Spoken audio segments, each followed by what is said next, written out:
Peppa in Space, a Peppa Pig book. It was Space Day at Playgroup. Peppa and her friends were very excited. Does anyone know what space is? Asked Madame Gazelle.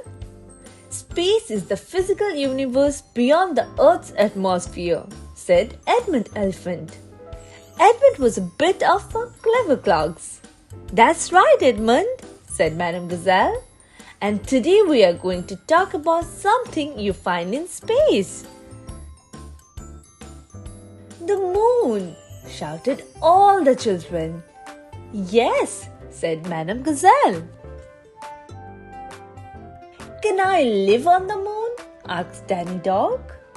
It is possible, replied Madame Gazelle. But you would need to take oxygen, water and lots of other things with you. Can you jump in muddy puddles on the moon? Asked Peppa. No, said Madame Gazelle. There is no rain to make puddles. What can you do on the moon then? Asked Peppa. You will soon find out, said Madame Gazelle. Because today we are going to the moon, shouted Pedro Pony. Not exactly, said Madame Gazelle. We are going to the Space Museum. Oh, sighed the children. At the museum you will train to be astronauts, said Madame Gazelle, and see what it is like to walk on the moon. Wow, gasped the children. Miss Rabbit arrived to take everyone to the Space Museum. Really, we should be going there in a moon buggy, said Danny Dog, not a bus. How long until we get there? Asked Peppa. As long as it takes you to finish your apple, replied Miss Rabbit. I have finished my apple, said Susie Sheep. Does that mean we are there? How about we sing a song for Miss Rabbit? Suggested Madame Gazelle. Something like... But before Madame Gazelle could finish, all the children started to sing. We're going to the moon. Will we get there soon? And they sang it to Miss Rabbit all the way to the museum. When they arrived at the museum, the children were met by a real astronaut, Grampy Rabbit. Hello there, fellow astronauts, he boomed. Our space training mission today will take us to the moon. The ride may be bumpy, but it will be worth it when you get to see what it's like to walk on the moon. Hooray! Cheered the children. The children put on their special spacesuits and boots as quickly as they could. It's time to hop on board our spacecraft, called Grampy Rabbit when they were ready. 5, 4, 3, 2, 1! Blast off! Cheered all the little astronauts together. Grampy Rabbit and the children zoomed off on their training mission.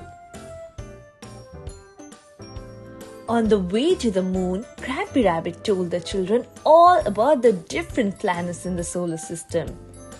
There's Mercury, Venus, Earth, Mars, Jupiter, Saturn, Uranus, Neptune, and the dwarf planet Pluto, he said. Robots have landed on Mars, but no one else has done so yet. George was listening very carefully. Mars, he whispered to himself. Bump! We have landed on the moon, said Grampy Rabbit. Now, my little astronauts, it's time for you to see what it's like to walk on the moon. Just take one small step out of the spacecraft and one. Peppa and her friends all took giant leaps out of the spacecrafts wearing Grampy Rabbit's anti-gravity rubber bands. Whee! The children had so much fun bouncing up and down with the anti-gravity rubber bands. They sang a song over and over again. Listen to our space tune. We're walking on the moon. Boing, boing, boing. Wow, gasped Peppa, bouncing over Madame Gazelle's head. Walking on the moon is great, but jumping up and down on it is even better. It's time to get back down to earth now, children, called Grampy Rabbit. Oh, sighed the children. When they arrived back on earth, the children were sad. Remember, children, your adventure isn't really over, said Grampy Rabbit. It's just beginning. If you keep training, you can all be real astronauts like me one day. Yay! We're going to the moon, sang the children, and they sang it on the bus all the way back to playgroup. Space is amazing, Daddy, said Peppa that night. I want to be an astronaut so I can jump up and down on the moon every day. But George had set his sight on somewhere else. Mars, he whispered. Ah, said Daddy Pig. Are you going to be the first piggy on Mars, George? George nodded his head and smiled. That night, George dreamt he had gone into space with Peppa, and they were the first little piggies ever to jump up and down on Mars. Boing, boing.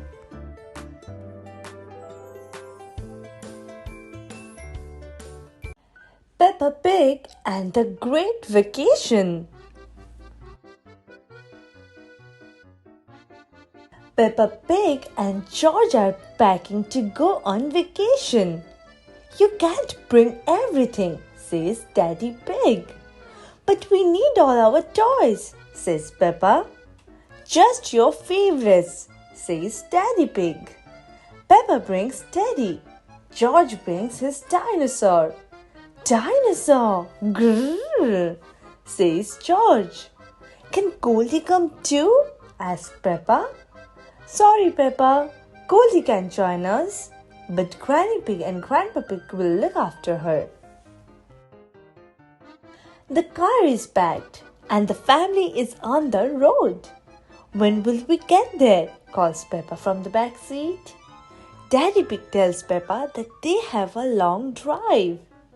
They head out to the countryside and onto a rented vacation house near the ocean. At the vacation house, Mummy Pig unpacks her suitcase. She brought a lot of things. I miss Goldie, says Peppa. Do you think she's all right? I think so, says Mummy Pig. Peppa calls Grandpa Pig just to make sure. The next morning is very sunny and warm.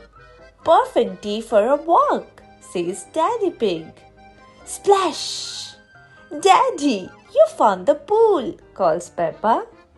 Yes, says Daddy Pig. I did.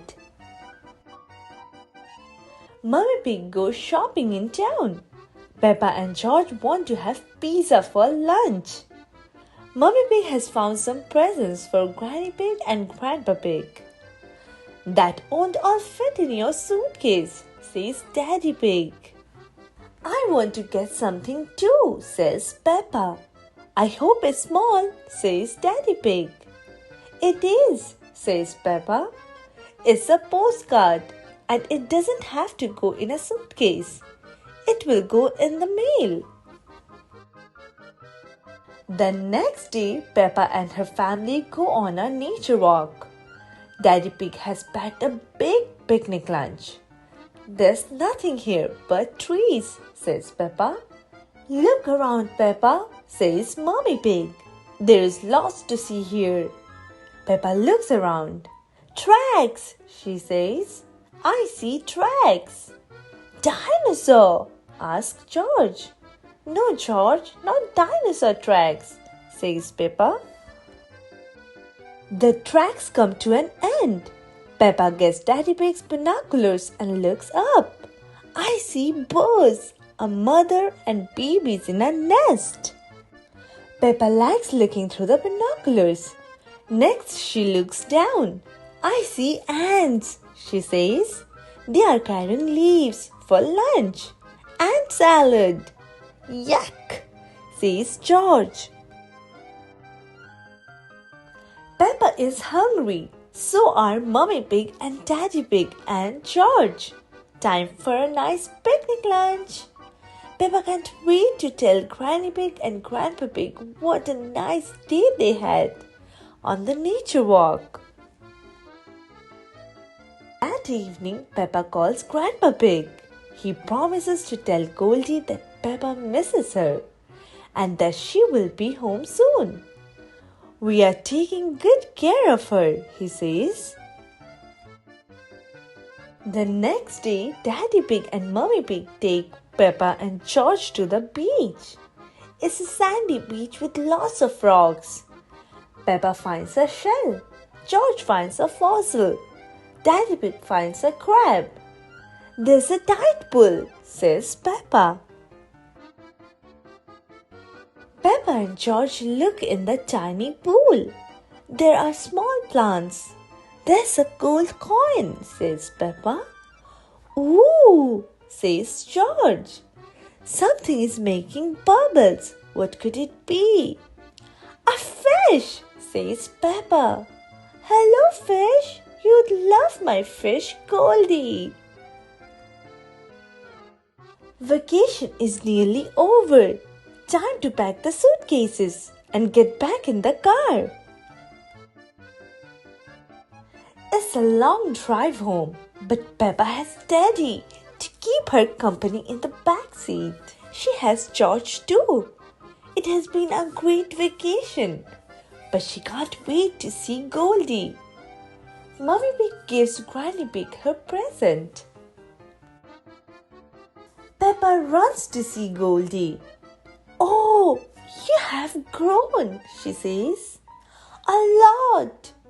She seemed hungry, says Grandpa Pig. Mr. Zebra arrives.